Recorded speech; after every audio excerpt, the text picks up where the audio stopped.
오늘 주시는 하나님의 말씀을 함께 보겠습니다.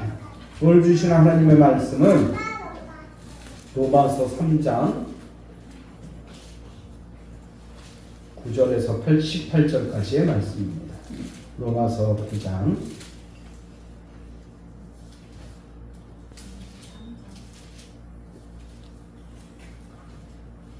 3장 9절이죠.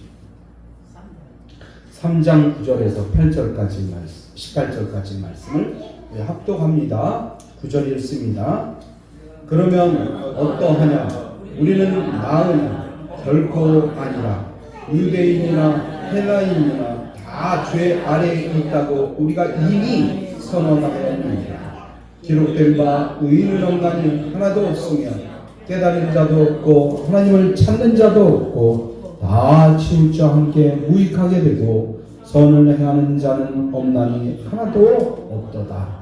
그들의 목구멍은 열린 무덤이요 그 혀로는 속임을 일삼으며 입술에는 독사의 독이 있고 그 입에는 저주와 악독이 가득하고 그 발은 피 흘리는 데 빠른지라 파멸과 고생이 그 길에 있어 평강의 길을 알지 못하였고 그들의 눈앞에 하나님을 두려워함이 없느니라 함과 같으니라. 아멘. 하나님 아버지 참 감사합니다. 정말 오늘 말씀에 보니까 모든 사람들이 다 죄 아래에 있다고 말씀하고 있습니다. 죄여 그러나 하나님을 믿는 우리는 아버지여 믿음으로 의인이 되었습니다.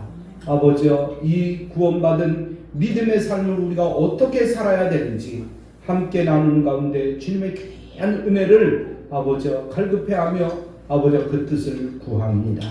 아버지여, 우리가 이 아름다운 삶을 살 수 있도록 주님 축복하여 주옵소서. 예수님의 이름으로 기도하옵나이다. 아멘. 할렐루야. 오늘은 참된 인생을 가려면 이런 제목으로 함께 말씀했다고 되기로 합니다. 참된 인생길. 여러분, 어떤 것이 참된 인생길입니까? 정말 어떻게 해야 참된 인생길을 갈 수가 있습니까? 오늘 말씀해 보니까 사람은요 다 똑같다고 말씀하고 있어요. 의는 하나도 없다고 말씀하고 있어요. 그러나 우리가 참된 인생길을 가려면 하나님을 믿고 승리의 삶을 살아야 되는데 어떻게 하면 승리의 삶을 살 수가 있냐, 이런 말씀입니다. 어떻게 하면 이길 수 있을까요? 어떻게 하면 승리할 수 있을까요? 엊그저께 여러분 축구 봤습니까? 축구? 한국하고 어디 하고 있어요? 네? 한국하고 어디 하고 있어요? 네? 네? 어디 하고 있어요? 체코하고 있죠? 사실 우리가 옛날에 체코하고 상대가 안 되는 팀이었어요. 우리나라가 사실. 근데 어떻게 체코를 이길 수가 있었을까요? 훈련과 연습이에요. 훈련과 연습했으면 여러분 그냥 뛰었습니까? 보니까 죽을 힘을 다해서 뛰고 있어요. 죽을 힘. 있는 힘을 다해서 최선을 다해서 뛰고 있어요. 정말 땀을 뻘뻘 흘리고 막 엎어지고 코가 깨지고 다치고 막 그냥 보통 힘든 게 아니야. 이야, 저렇게 힘들까? 저렇게 싸워서 승리하는 거구나. 여러분 인생길도 마찬가지예요. 최선을 다해야 돼요. 죽을 병사정하면서 해야 이길 수 있는 거예요. 여러분 우리나라가 한 골을 먼저 먹었잖아요, 그렇죠? 아이고 참 졌구나. 한 골 먹으니까 그런 마음이 들더라고 내 마음속에. 아이고 체코를 어떻게 이겨? 야, 한 골 먼저 먹었네. 대개 한 골 먼저 먹는 팀이 져요. 대개가 그렇더라고요. 그런데 나중에 한 골을 집어넣잖아요. 아이고 이제 희망이 있다. 희망이 있어. 여러분 우리는 반드시 이기는 삶을 살아야 돼요. 하나님께서는 이기는 자를 기뻐하셔요. 이기기 위해서는 어떻게 해야 된다고요? 최선을 다해야 돼요. 최선을 다해야 돼요. 여러분 우리 믿음의 삶은요 승리의 삶이에요. 이기는 삶이에요. 이 삶을 살아야지. 나중에 보니까 지는 팀은 어떻게 하고 나가나 보셨어요? 고개를 푹 숙이고. 이기는 팀은 어때요? 막 서로 흔들고 막 서로 막 껴안고 막 서로 격려해주고 이러지 않습니까? 우리도 그래야 돼요. 우리도 그래야 된다니까요. 아멘. 그래야 돼요. 그런 삶을 살아야 돼요. 그러기 위해서는요 믿음의 주인공이 돼야 돼요. 여러분 영화를 보든지 어디를 보든지 주인공 죽는 거 맞습니까? 절대로 안 죽어요. 절대로 안 죽어. 주인공은 죽을 듯 하다가도요 또 살아나. 예? 어떨 때 어떤 영화 보니까 죽었다가 또 살아나. 막 그러기도 하고요. 아주 뭐 보통 힘든 막 거의 다 죽었어. 그런데 또 살아나기도 하고요. 여러분 우리가 그런 인생 아닙니까? 어떨 때는요 다 죽었다가 살아나는 거 보면 야 우리가 역전의 삶을 사는구나. 여러분 난 드라마 중에서도요 역전 드라마를 너무너무 좋아해요. 막 질 때 막 그러다가 또 다시 살아나기도 하고 막 또 이게 다 졌는데 막 축구로 따지면요 후반전도 다 끝났어. 그리고 그 짧은 시간 덤으로 주는 시간 있죠? 그 시간에 골을 하나 집어넣어갖고 이기는 거야. 얼마나 기쁩니까? 얼마나 기뻐요. 이게 이기는 삶이에요. 참된 인생을 살면요 그런 이기는 삶을 살 수가 있어요. 여러분 가정도 그렇고요 기업도 그렇고요 경제도 그렇고요 다 그런 기쁨이 역전 드라마의 기쁨이 우리에게 있다면 얼마나 감사할까요? 어떤 사람이요 기업을 하나 차렸어요. 그야말로 요즘 말하는 벤처 기업이에요. 모험 삼아 이 기업을 세웠단 말이에요. 벤처기업들은 대개 자본도 별로 없잖아요. 예? 기술력 하나만 갖고 자기 힘 의지해서 회사를 세웠단 말이에요. 그런데 이분이 그의 삶을 가만히 살펴보면 너무나 불우한 환경에서 자랐다는 거예요. 그가 10살 때 아버지가 아무것도 남겨놓지 않고 돌아가셨어요. 공부할 기회가 없었어요. 자연히 학벌 뭐 이런 배경도 없는 거예요. 간신히 낮에는 직장을 다니고 야간 고등학교, 요즘 야간 고등학교도 없대요, 그죠? 야간 고등학교를 다녔어요. 그래서 공부를 합니다. 그러니 얼마나 열심히 공부했겠어요. 막 졸면서 막 그냥 그러면서 때로는 빠지면서 때로는 막 수업 시간에 늦으면서 그러면서 간신히 고등학교를 졸업했어요. 그리고 3년 동안 직장 생활을 하다가 직장을 때려치고 퇴직하고 퇴직금 50만 원을 받아서 작은 사업을 시작했던 거예요. 사람들이 아니 젊은 사람이 50만 원 갖고 뭘 해? 물론 옛날에는 그거보다 좀 50만 원이 가치가 있었긴 있었겠지만 50만 원 갖고 무슨 기업을 해? 그러면서 막 비웃었어요. 그런데 얼마나 죽을 둥 살 둥 열심히 했는지 10년 만에 정부가 인정하는 벤처 기업으로 선정이 됐다는 거야. 할렐루야. 남이 벤처 기업으로 선정됐다 그러니까 여러분 관계 없으니까 별 관심도 없죠. 대단한 거예요. 대단한 거야. 그렇게 사업을 시작하더니 1천억 규모의 회사가 되었다는 거예요. 매출 1천억 규모. 예? 그래서 어떤 사람이 와서 물어봤어요. 직장 잘 다녔으면 별 고생도 안 했을 텐데 이렇게 열심히 해서 그 죽을 둥 살 둥 열심히 해서 1천억 규모의 벤처 기업을 일으켰으니 왜 당신은 기업을 처음 시작하는 계기가 무엇이었습니까? 라고 물어봤어요. 물어봤더니 이 사람이 이렇게 대답했어요. 주의를 내 마음대로 지키고 교회 학교 교사를 마음껏 하기 위해서 나는 사업을 시작했습니다. 이렇게 얘기했던 거예요. 직장 생활을 하다 보니까 주일날도 출근하라고 그러지, 또 예배 시간에도 제대로 수요 예배도 금요 예배도 제대로 참석할 수 없지. 직장을 나가려니까 아이들을 직장 데려나갈 수 없으니까 다른 사람들한테 막 맡기고 나가고 이러다 보니까 정말 내가 자유롭게 예배드리고 싶고 교회 학교 교사도 정말 열심히 하고 싶고 성가대도 열심히 하고 싶은데 그걸 못하니까 내가 어떻게 할까 고민하다가 그럼 내가 사업을 시작하자.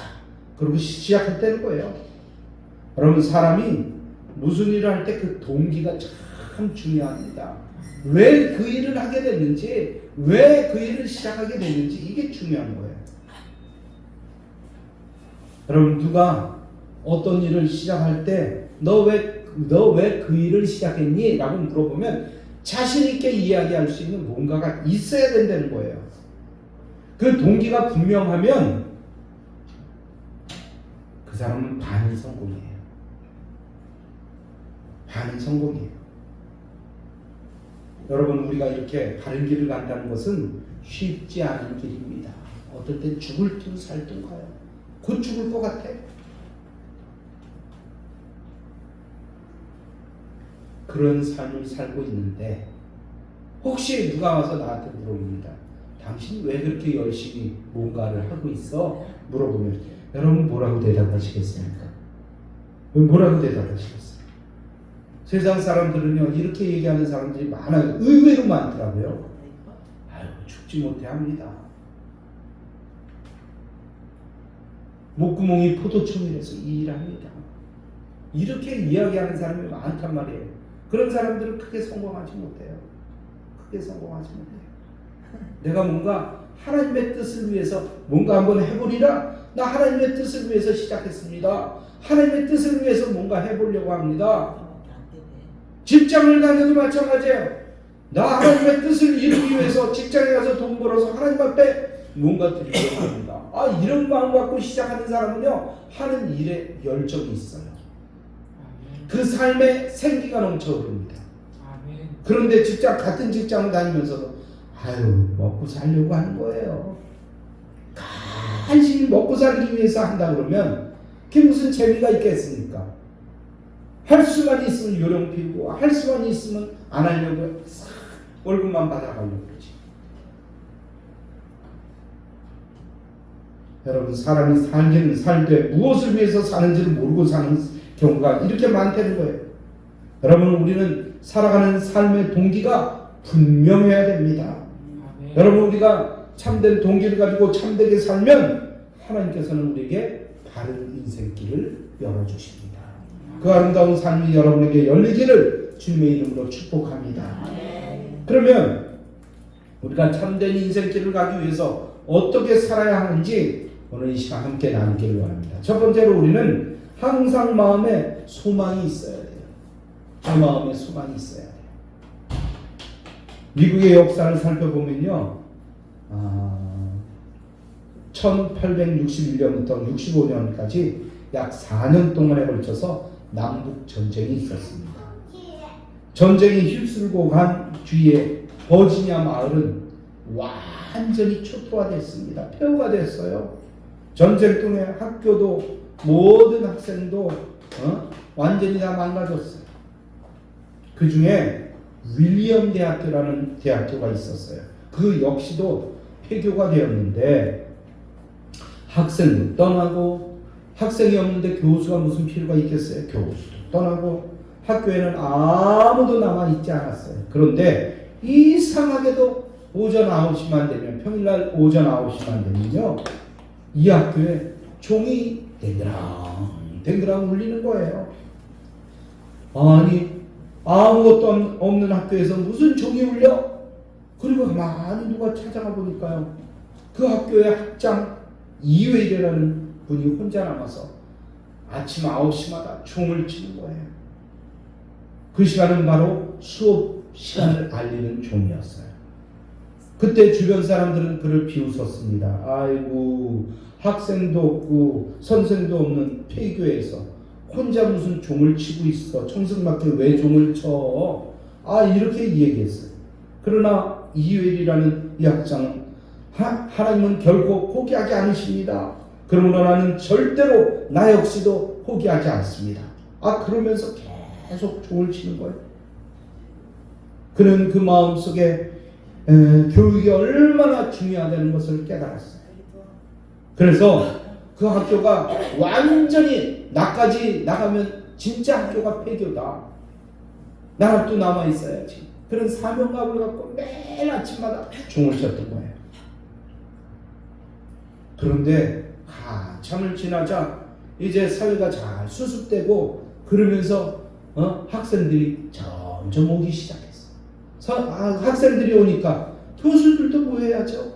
가르칠 교수가 와야 되잖아요. 그래서 막 모이기 시작했어요.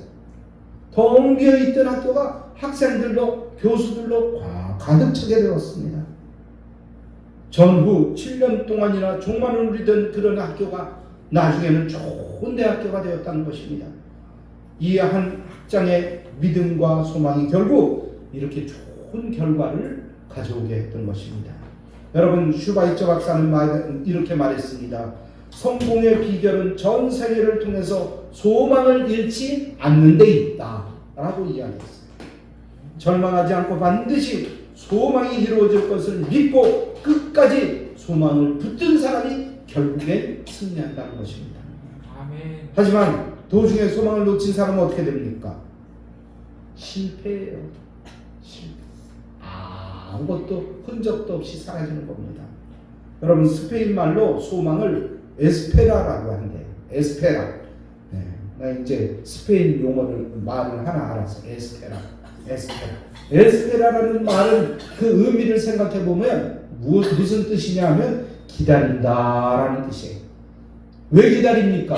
왜? 소망이 있기 때문에 기다리는 거예요. 돌아올 것을 알고 기다리는 거예요. 잘 될 것을 알고 기다리는 거예요. 그러니 그것을 소망이라고 한다는 거예요. 마야족들은 소망을 무엇에 걸려있다라고 얘기한다는 겁니다. 걸려있다. 이 말은 소망이라는 것은 하나님을 기다리고 하나님께 나의 생명을 걸어놓고 사는 것을 이야기한다는 것입니다. 따라서 소망을 하나님께 두고 사는 사람은 진취적이고 미래지향적인 삶을 살기 때문에 끝까지 소망이 있다는 거예요. 할렐루야. 여러분, 마야족 인디언 추장이 어느 날 세 아들을 불러놓고 이야기했습니다. 이제 내 나이가 이렇게 들었으니 내 후계자를 결정해야 되겠다. 너희들은 저 산꼭대기까지 올라가서 가장 멋진 선물을 하나, 나를 위해서 하나 구해갖고 오너라 라고 이야기했어요. 가장 멋진 것을 구해갖고 오는 아들을 내가 내 후계자로 삼겠다. 그 추장에게는 세 아들이 있었어요. 세 아들. 첫째 아들은 이제 산 정상으로 올라갑니다. 자, 올라가다 보니까 바위 틈에서 예쁜 꽃이 피어 있어요. 이야, 정말 이거는 이 밑에서 이 아래 세상에서 볼 수 없는 멋진 꽃이다. 네, 이 꽃을 아버지에게 바치리라. 그리고 꽃을 따갖고 왔어요. 둘째 아들은 비바람에 깎인 희귀한 돌을 가져왔어요. 올라가다 보니까 반짝반짝하고 색상이 오묘한 돌을 발견했는데 내가 이 돌을 아버지한테 갖다 줘야지 라고 이 돌을 가지고 왔어요. 그런데 셋째는 뭘 가지고 왔을까요? 빈손으로 온 거예요. 빈손으로 왔어.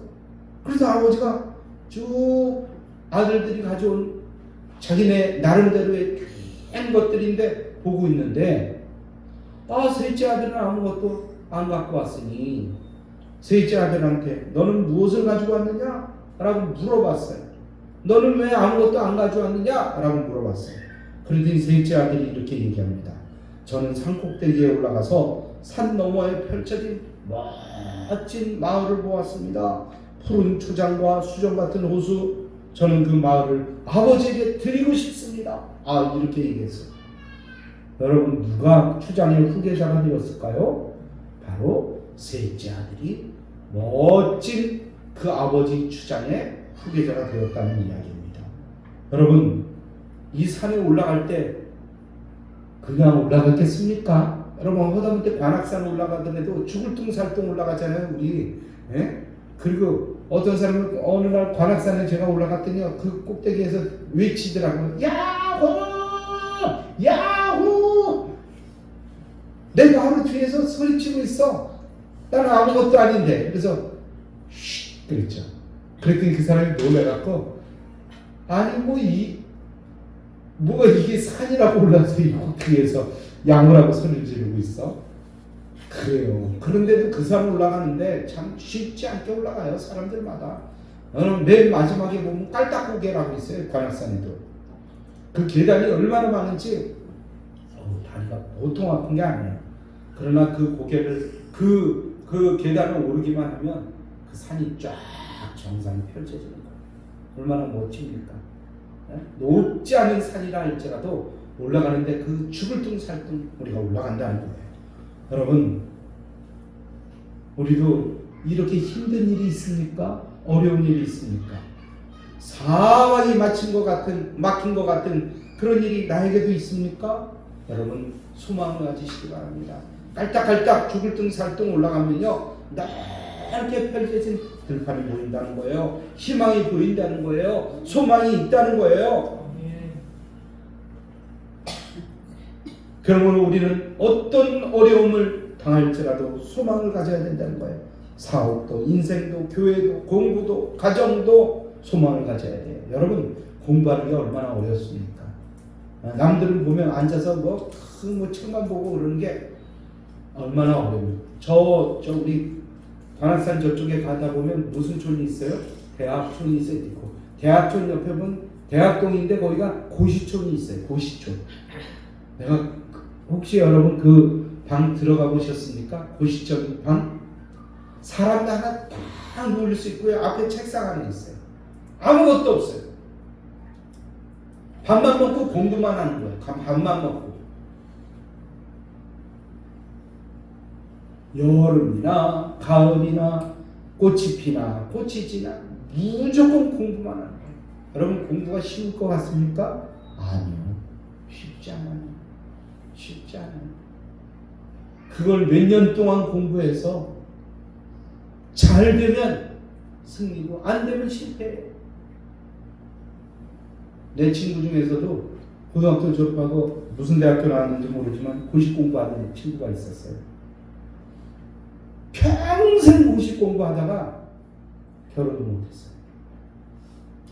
70이 다 됐는데 공부만 하다가 아무것도 못하고 그냥 폐인이 됐어요. 여러분 뭔가 하나 붙잡으면 승리해야 됩니다.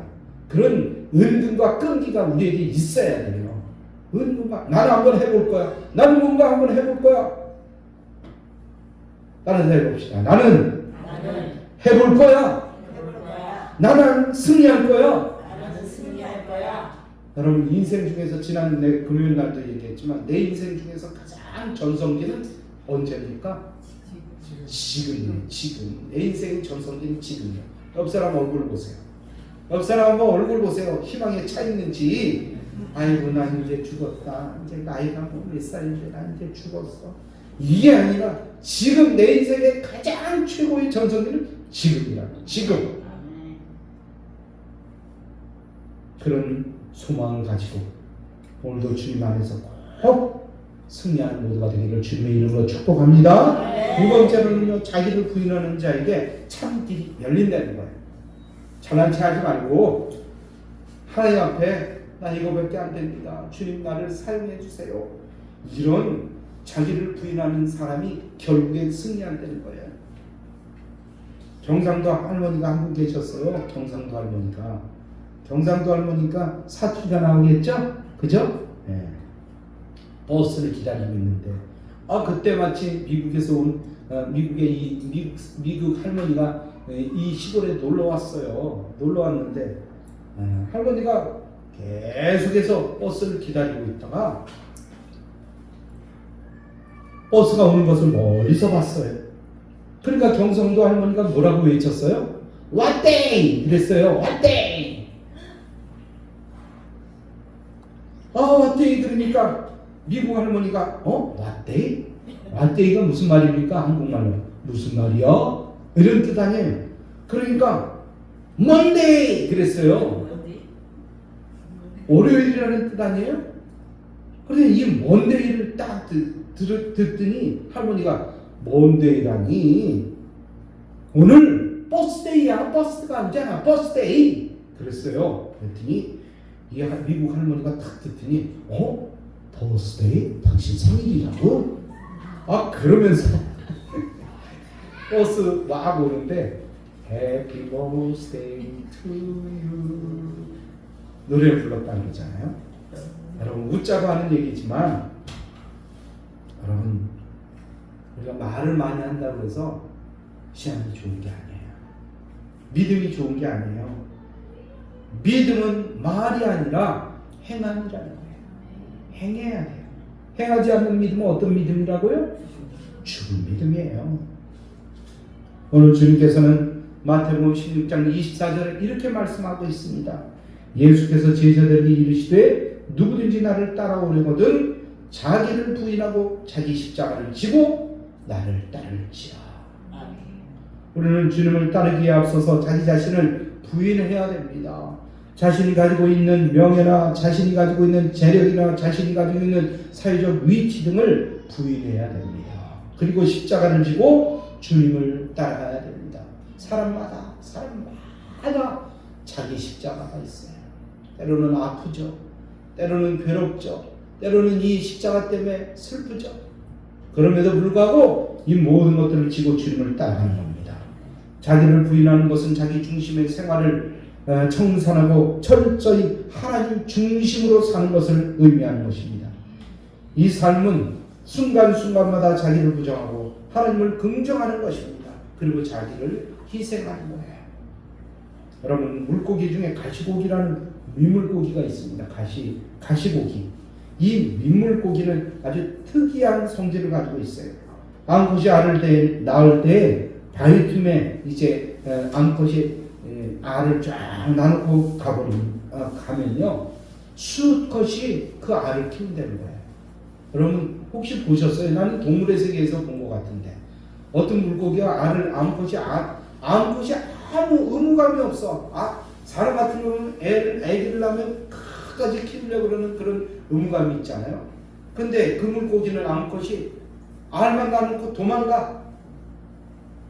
그럼 수컷이요 입을 쫙 벌려갖고 바람을 거기다 막 집어넣고 그리고 막 이 뭐예요 이거 지느러미를 막 펄렁이면서 그 알에게 공기를 공급해 줍니다. 새끼를 낳으니까 새끼가 알을 까니까 어떻게 해요? 너무 조그만 때는 수컷 입속으로 다 들어가요. 그만하게. 그러면서 그 새끼를 키우는 거예요. 근데 이 가시물고기도 어미가 알만 까놓고 다 도망가. 얼리 없어지는지 없어져. 근데 수컷이 그 알이 알을 깔 때까지 계속해서 그 알을 보호하고 지키고 그 다음에 알이 물고기가 될 때까지 지킨다는 거예요. 그런데 이 아빠 가시고기는 알이 이제 닦아서 물고기가 돼서 나오잖아요. 그때는 지쳐버린대요. 완전히 지쳐서 물살에 휩쓸려서 결국엔 돌에 머리가 부딪혀서 죽는다는 거예요. 새끼들을 위해서 전적으로 이렇게 희생하는 물고기가 있다는 거예요. 우리도 가만히 생각해 보세요. 어머님의 은혜, 아버지의 은혜. 어떻게 아버지의 은혜, 어머니의 은혜가 없었으면 우리가 여기 이 세상에 있을 수 있겠습니까? 여러분, 그렇게 희생한 어머니, 아버님에게 효도하시기 바랍니다. 잘 하시기 바라요. 살아계실 때 누가 그러더라고요. 있을 때 잘해. 계실 때 잘해. 그러더라고요. 계실 때 잘하시기 바랍니다. 나중에 아무리 후회해도 소용이 없어요. 여러분, 예수님께서는 이렇듯 자기를 부정하고 희생할 때 구원을 받을 수 있고 자기에게 맡겨진 십자가를 질 때 남의 생명을 구원할 수 있다고 말씀하시면서 그 본을 보여주셨어요. 말씀만 하시지 않고 그 본을 우리에게 보여주셨다는 거예요. 여러분, 우리 어렸을 적에 소아마비라는 병이 있었어요. 소아마비. 여러분 아시죠? 소아마비가 어떤 건지. 소아들에게만 오는 병이에요. 그 병에 걸리면요 아이가 낳았음에도 불구하고 다리가 마비가 돼요. 한쪽이. 그래서 쩔룩쩔룩거리고 장애인이 된다는 거예요. 저도 목사님 중에 아는 목사님 중에 그런 소아마비를 걸려서 평생 고생하는 분이 계시는데 여러분 그 소아마비가 요새 보이나요? 안 보이나요? 보기 어려워요. 어떻게 그렇게 됐을까요? 숄크라는 미국의 생물학자이면서 의사인 숄크라는 사람 박사가 있었는데 그 사람이 그 아이들을 보면서 너무 마음 아파했어요. 그러면서 기도하기 시작했어요. 하나님, 아이들이 이 병에 걸릴 수 없도록 내가 뭔가를 열심히 한번 해보고 싶습니다. 그래서 열심히 기도하다가 백신을 발견을 했어요. 백신. 얼마나 열심히 기도했는지 그 백신을 이제 아이들에게 놓아주기 시작했는데 지금은 소아마비 걸린 사람이 없다는 거예요. 여러분, 이런 희생이 있고 정말 자기 모든 것을 내려놓는 그런 자기 부인이 있었기 때문에 이런 역사가 일어났던 거예요. 우리 역시도 주님 앞에 겸손하시기 바랍니다. 조금 할 줄 알면 그냥 교만하게 앞설 것이 아니라 하나님 앞에 겸손하게 내 자신을 내려놓고 주님 앞에 나가면 하나님께서 이 아름다운 역사를 이루게 해주신다는 거예요. 세 번째로는요, 예수 그리스도의 이름을 자랑스러워해야 돼요. 여러분 스스로 예수님 믿는 것이 자랑스럽습니까? 자랑스러워요? 자랑스러운 사람은 아멘 해주세요. 아멘. 예수 믿는 게 자랑스러워야 돼요. 자랑스러워요.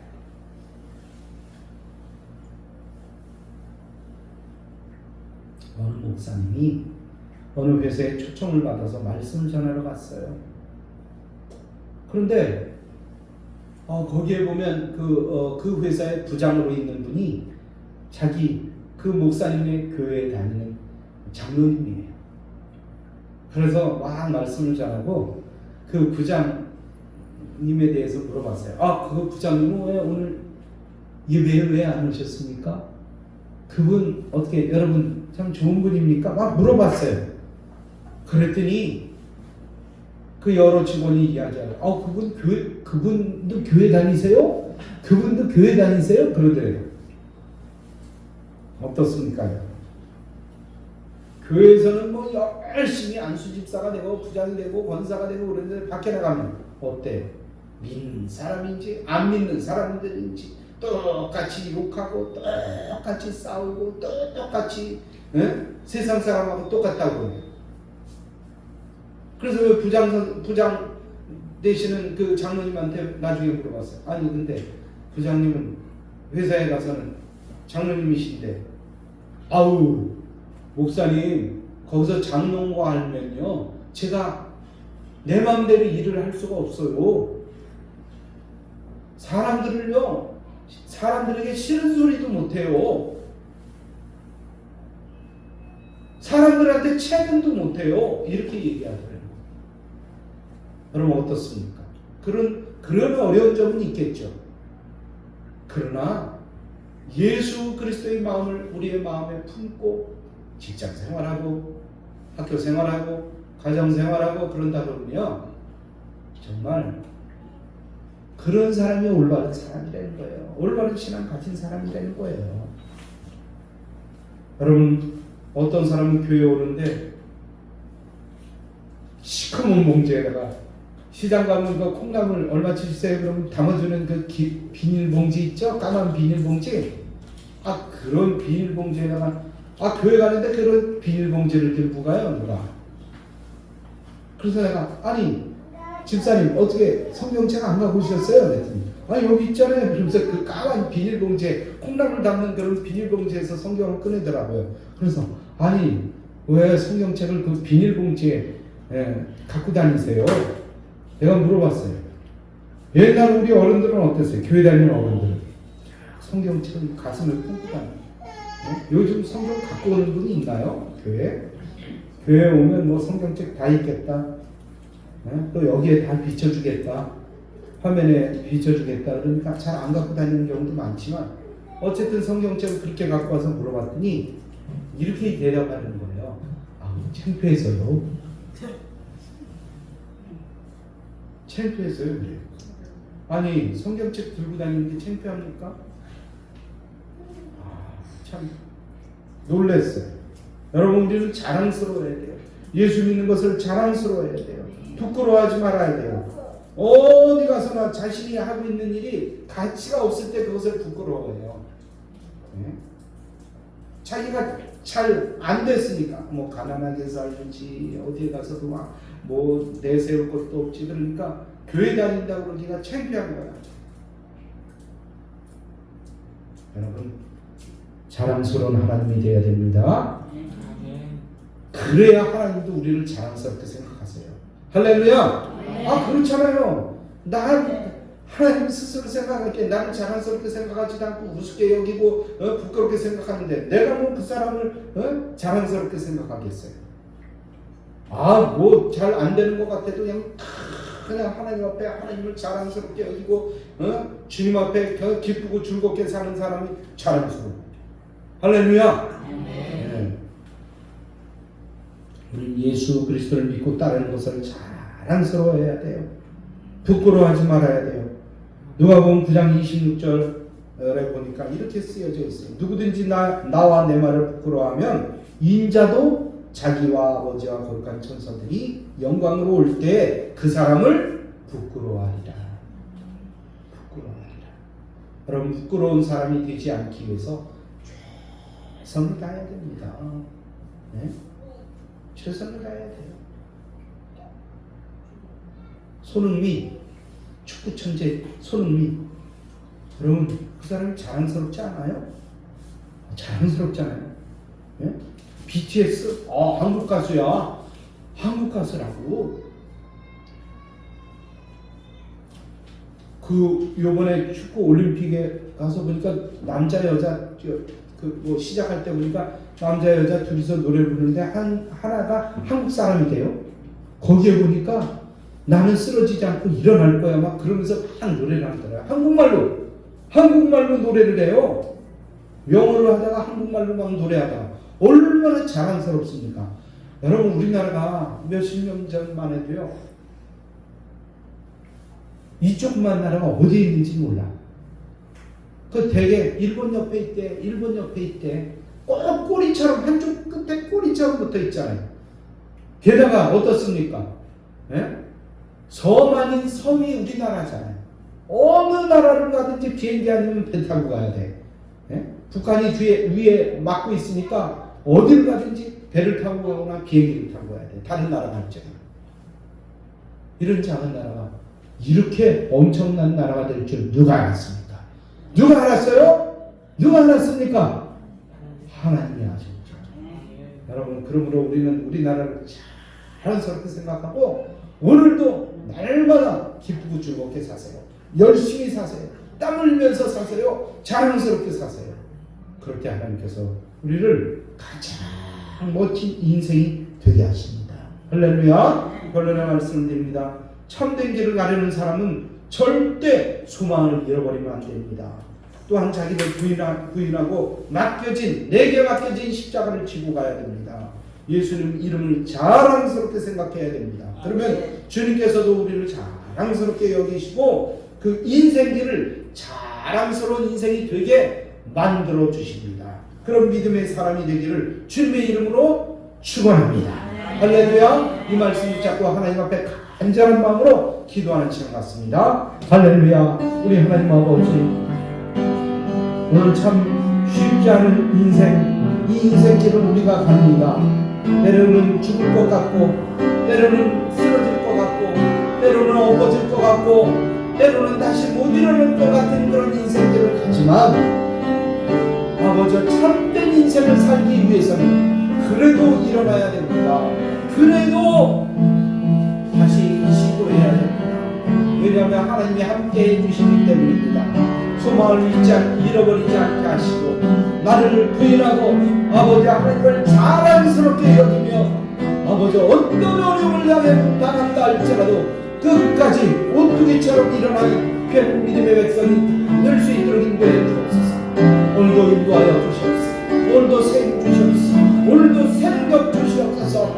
아버지 오늘 이 말씀이 내 가슴에 새겨지게 하여 주시옵고 하나님 안에서 진리 안에서 온전한 믿음의 사람으로 말씀의 사람으로 기도의 사람으로 하늘에 설 수 있도록 축복해 주옵소서.